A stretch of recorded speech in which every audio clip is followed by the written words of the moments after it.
اگر ہم روشنی کی رفتار یعنی تقریباً 1 ارب کلومیٹر فی گھنٹہ کی رفتار سے سفر کریں تو معلوم کائنات کے ایک سرے سے دوسرے سرے تک پہنچنے کے لیے ہمیں 94 ارب سال درکار ہوں گے۔ جدید تحقیقات کی روشنی میں ماہرین فلکیات کا اندازہ ہے کہ ہماری کائنات میں 100 سے 200 ارب کہکشائیں موجود ہیں، جن میں ہر ایک میں کروڑوں اربوں ستارے موجود ہیں۔ ہر ستارہ دوسرے ستارے سے کھربوں میل کی دوری پر واقع ہے۔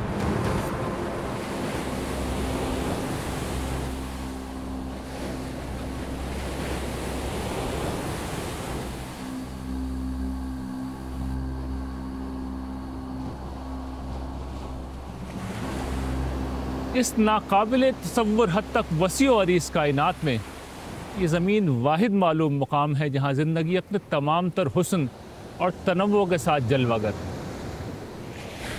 نظر نہ آنے والے بیکٹیریا سے لے کر زمین کو سبزے کی قبا پہنانے والے نباتات تک یہاں زندگی کی لاکھوں اقسام موجود ہیں۔ ہوا میں اڑنے والے پرندوں کی ہزاروں انواع سے لے کر زمین اور سمندروں میں رہنے والے لاکھوں اقسام کے جانوروں تک حیوانات کی ایک انتہائی متنوع دنیا یہاں پائی جاتی ہے۔ زمین پر پائی جانے والی زندگی کی 87 لاکھ انواع میں سے ایک انسان بھی ہے جو اپنے جسم کے لحاظ سے تو باقی انواع جیسا مگر اپنے شعور کے لحاظ سے ان سے بالکل مختلف اور بہت بلند۔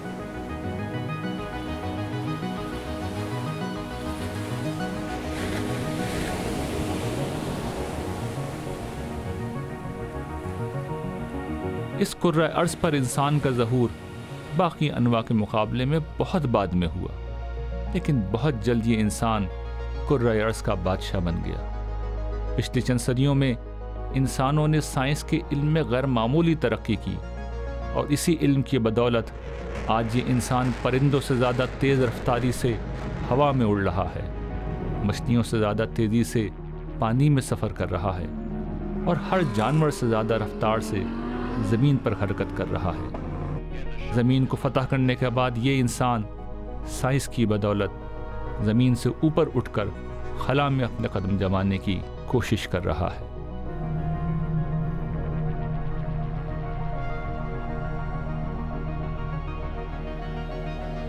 اس سائنس کا نام لے کر بہت سے لوگ آج ہمیں یہ بتاتے ہیں کہ اس کائنات اور انسانوں کا کوئی خدا، کوئی خالق نہیں۔ وہ یہ کہتے ہیں کہ یہ کائنات، ہماری کہکشاں ملکی وے، ہمارا نظام شمسی، یہ سیارہ زمین اور یہاں پائی جانے والی زندگی کی 87 لاکھ اقسام سب اتفاقات کا نتیجہ ہے۔ اس کائنات میں کار فرما حیرت انگیز قوانین جو علت و معلول کے بامانی سلسلے کو جنم دیتے ہیں، محض ایک اتفاق ہیں۔ سب سے بڑھ کر اس دھرتی پر نوع انسان کے 8 ارب افراد کا وجود ایک اتفاق کا نتیجہ ہے، اور اس اتفاق کا آخری انجام فنا کر دینے والی موت ہے۔ یہ بات اگر درست ہے تو اس سے زیادہ مایوس کن چیز اس دنیا میں نہیں پائی جا سکتی۔ انسان کا جسم بے شک مر جاتا ہے، مگر انسانی شعور مرنے کے لیے نہیں بنایا گیا، اور نہ وہ کسی طور موت کو قبول کرتا ہے۔ انکار خدا کا یہ دعویٰ مسلمہ سائنس کا علم نہیں کرتا۔ سائنس کائنات کی وسعت، اس میں کار فرما قوانین اور قوتوں کے بارے میں ہمیں بہت کچھ بتاتی ہے، مگر اس کائنات کا کوئی خالق ہے یا نہیں، موت کے بعد انسان دوبارہ جنم لے سکتے ہیں یا نہیں، ان جیسے سوالات کے جواب میں سائنسی علم کچھ نہیں بتاتا۔ یہ امور اس کے دائرۂ کار میں نہیں آتے۔ سائنس کو بنیاد بنا کر خدا کا انکار کرنا اگر ایک فریب نہیں تو ایک غلط فہمی ضرور ہے۔ دیکھیے، الحاد جو ہے وہ کوئی اپنی عقلی اور فطری بنیادیں نہیں رکھتا۔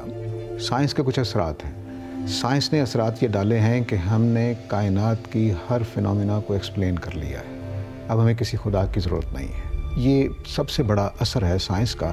یہ اس وجہ سے ہوتا ہے، یہ اس طرح سے ہوتا ہے، تو اب خدا کہیں ضرورت محسوس نہیں ہوتی، کیونکہ خدا نے ایک ایسی آٹومیشن کا سسٹم کائنات کو دیا ہے کہ کہیں بھی وہ دکھائی دینا ضروری نہیں ہے۔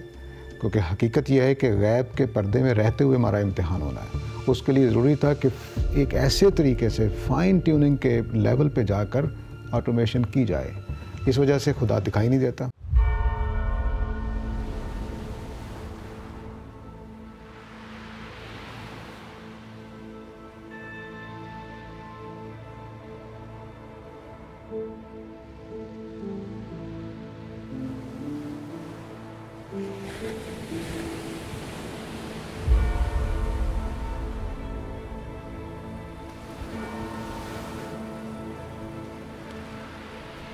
انسان کی کہانی نامی اس سیریز میں ہم حیات و کائنات کو خدا کے زاویے سے دیکھیں گے.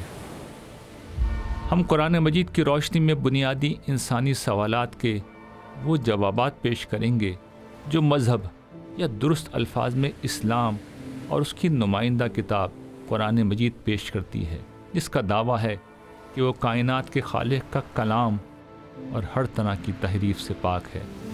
قرآن اپنے مقدمے کو دلیل کی بنیاد پر پیش کرتا ہے، اس لیے ہم قرآن کے ان دلائل کو تفصیل سے سمجھیں گے جو وہ اپنی بات کے حق میں پیش کرتا ہے. قرآن مجید ہمیں ہمارے ماضی اور مستقبل سے بھی روشناس کراتا ہے. دور جدید کے تصورات کے لحاظ سے کہا جا سکتا ہے کہ قرآن مجید ایک ٹائم مشین ہے جس کی مدد سے ہم انسان کی کہانی نامی اس سیریز میں ماضی اور مستقبل کے ایک سفر پر جائیں گے. یہ سفر تاریخ کے صفحات میں بھی ہوگا اور قرآن کی آیات میں بھی. یہ سفر کائنات کی وسعتوں میں بھی ہوگا اور انبیاء اور رسل کی داستانوں میں بھی. اس سفر میں ہم دیکھیں گے کہ انسان، کائنات اور خالق کائنات کا آپس میں کیا رشتہ ہے، انسان کا ماضی کیا تھا اور اس کا مستقبل کیا ہوگا. اس سفر میں ہم انسانی تاریخ کو خالق کے زاویے سے دیکھیں گے. اس لیے اس کہانی میں زیادہ تر انسانیت کے وہ گروہ زیر بحث آئیں گے جن میں خدا کے رسول اس کا پیغام لے کر آئے اور جن کی داستانیں قرآن مجید نے ہمیں سنائی ہیں. یہی وہ قومیں تھیں جن میں خیر و شر کی کشمکش اپنی کامل شکل میں برپا ہوتی رہی تھی.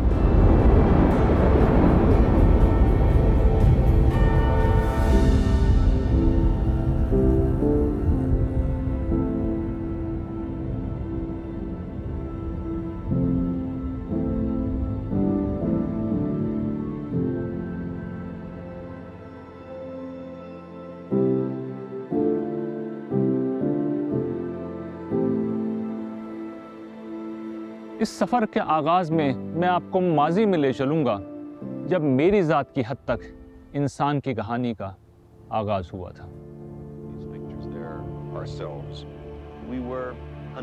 یہ کہانی 1980 کی دہائی میں اس وقت شروع ہوئی جب ہمارے ملک کے واحد ٹی وی چینل PTV پر معروف ماہر فلکیات کارل ساگان کی شہرہ آفاق ڈاکیومنٹری کاسموس ہفتے وار نشر ہو رہی تھی.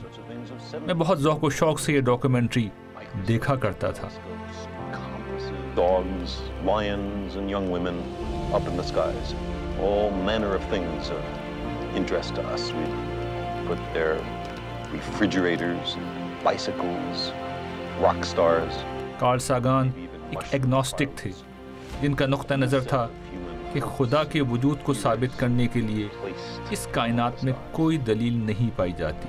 انہوں نے کائنات کا تعارف خدا کے بغیر کرایا اور میرے ناپختہ ذہن میں ان گنت سوالات پیدا کر دیے. یہ سوالات مجھے تشکیک و الحاد یعنی ایگنوسٹسزم اور ایتھیزم کی سرحدوں تک لے گئے. قرآن نہ ہوتا تو یہی تصورات میری منزل تھے.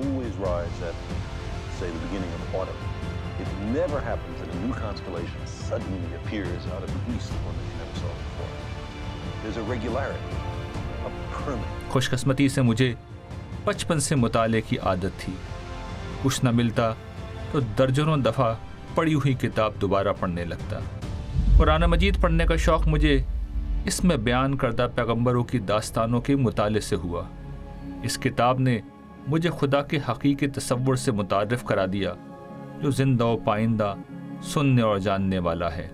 اس سننے والے نے ایک نوجوان کی انگلی پکڑ لی اور پھر اسے اس قابل کر دیا کہ آج وہ نوجوان بڑھاپے کی دہلیز پر پہنچ کر خود دوسروں کو یہ بتانے کے قابل ہو گیا ہے کہ جو بات یہ کائنات اپنی خاموش زبان میں بیان کر رہی ہے، وہی بات قرآن مجید سری الفاظ میں کہہ رہا ہے۔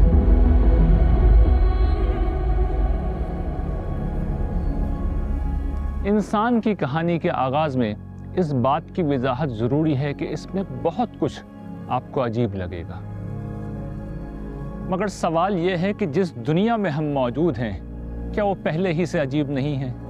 میں بول رہا ہوں اور میرے الفاظ کانوں کے ذریعے سے آپ کے دماغ تک پہنچ کر معنی پیدا کر رہے ہیں، کیا یہ عجیب نہیں ہے؟ ہم کھانا کھاتے ہیں، یہ کھانا ہضم ہو کر جزو بدن بن جاتا ہے، یعنی کھانا انسان بن جاتا ہے، کیا یہ عجیب نہیں ہے؟ کچھ عرصے پہلے تک ہم میں سے کوئی شخص موجود نہ تھا، پھر ہمارے والدین کے ملاپ سے ہم سب وجود میں آ گئے، کیا یہ عجیب نہیں ہے؟ یہ اور ان جیسی ہزاروں لاکھوں چیزیں اس دنیا میں بہت عجیب اور حیرت انگیز ہیں، مگر چونکہ وہ روزمرہ کی بنیاد پر ہوتی ہیں اس لیے ہمیں عجیب نہیں لگتی۔ انسان ماؤں کے بجائے درختوں کی شاخوں سے پیدا ہونے لگیں تو یہ ہمیں عجیب لگے گا۔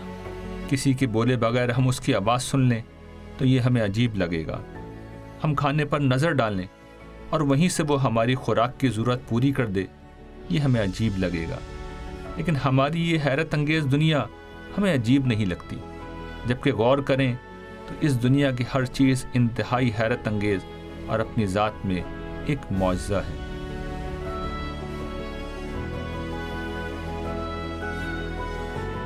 اس بات کو کسی صاحب علم نے اس طرح بیان کیا تھا کہ زندگی گزارنے کی دو سطحیں ہیں، ایک وہ جس میں کوئی چیز معجزہ نہیں لگتی، دوسری وہ جس میں ہر چیز معجزہ لگتی ہے۔ انسان کی کہانی میں سب سے عجیب چیز یہ کتاب قرآن مجید ہے۔ یہ کتاب دنیا سے الگ تھلگ واقع عرب کے اس غیر متمدن صحرائی علاقے میں نازل ہوئی جہاں کے باسیوں کی دنیا میں کوئی حیثیت نہ تھی۔ عین اس وقت جب اس کتاب کو خدائی کلام ماننے والے گنتی بھر لوگ مخالفت کے ایک طوفان میں گھرے ہوئے تھے، ان سے اس کتاب میں یہ وعدہ کیا گیا کہ انہیں زمین کا اقتدار دے دیا جائے گا۔ یہ ایسا ہی ہے جیسے آج افریقہ کے کسی غیر ترقی یافتہ اور کمزور ملک میں کسی مذہبی کتاب میں اپنے پیروکاروں سے محض ایمان و عمل صالح کی بنیاد پر زمین پر غلبے کا وعدہ کیا جائے تو کسی کو اس بات پر یقین نہیں آئے گا۔ مگر اس سے زیادہ عجیب بات یہ ہے کہ اس کتاب کے ماننے والوں سے جو وعدہ کیا گیا تھا وہ صرف چند برسوں میں پورا ہو گیا۔ ایمان والے پہلے سرزمین عرب پر غالب آئے اور پھر دنیا کی سب سے بڑی طاقت بن گئے۔ ان کے طاقتور مخالفین کا نام و نشان مٹ گیا۔ ایک ایسی قوم جس کے پاس نہ کوئی ایسا لیڈر تھا جو ان کو متحد کر سکے، نہ ان کے کوئی جغرافیائی حالات ایسے تھے، نہ ان کے قبائلی نظام میں اس کی گنجائش تھی۔ ایک مذہبی سرداری قسم کا ایک نظام تھا جو خانہ کعبہ کی وجہ سے قائم تھا۔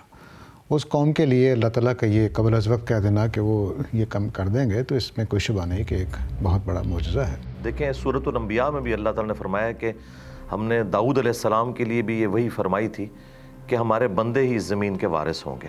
تم میں سے جو لوگ ایمان لائے اور انہوں نے اچھے عمل کیے ہیں ان سے اللہ کا وعدہ ہے کہ ان کو وہ اس سرزمین میں ضرور اسی طرح اقتدار عطا فرمائے گا جس طرح ان سے پہلے گزرے ہوئے لوگوں کو اس نے عطا فرمایا تھا۔ قرآن مجید نے کہا تھا کہ هو الذی ارسل رسولہ بالہدی ودین الحق لیظہرہ علی الدین کلہ، ہم نے محمد صلی اللہ علیہ وسلم کو پیغمبر اس لیے بنا کے بھیجا تاکہ آپ اس دین کو تمام ادیان پہ غالب کر دیں۔ اور یہ جو پروفیسی ہے پھر کھل کے بخاری مسلم میں بھی آئی ہے۔ نبی علیہ السلام نے فرمایا کہ ان قریب رومن امپائر ختم ہو جائے گی اور پھر قیامت تک کوئی کیسر نہیں ہوگا، ان قریب پرشین امپائر گر جائے گی اور اب کوئی کسرا نہیں ہوگا، اور پھر وقت نے دیکھا ہے کہ نبی علیہ السلام کی پروفیسی پوری ہوئی ہے۔ یہی نہیں بلکہ قرآن مجید کے نازل کرنے والے نے عین اس وقت جب سارے مخالفین اس کتاب کی دعوت کو مٹانے پر تلے ہوئے تھے اس میں اپنا فیصلہ اس طرح سنا دیا تھا۔ بے شک یہ ذکر یعنی قرآن ہم نے اتارا ہے اور ہم ہی اس کی حفاظت کرنے والے ہیں۔ قرآن مجید کے بارے میں حیرت انگیز بات ہے کہ یہ الحمد سے لے کر والناس تک اس کا حرف حرف وہی ہے، اور اب بعض ماہرین نے یہ کام کیا ہے کہ 14 صدیوں کے مخطوطات نکال کر ثابت کر دیا ہے کہ پہلے دن جو متن موجود ہے شروع کے زمانے میں وہی اینڈ تک موجود ہے۔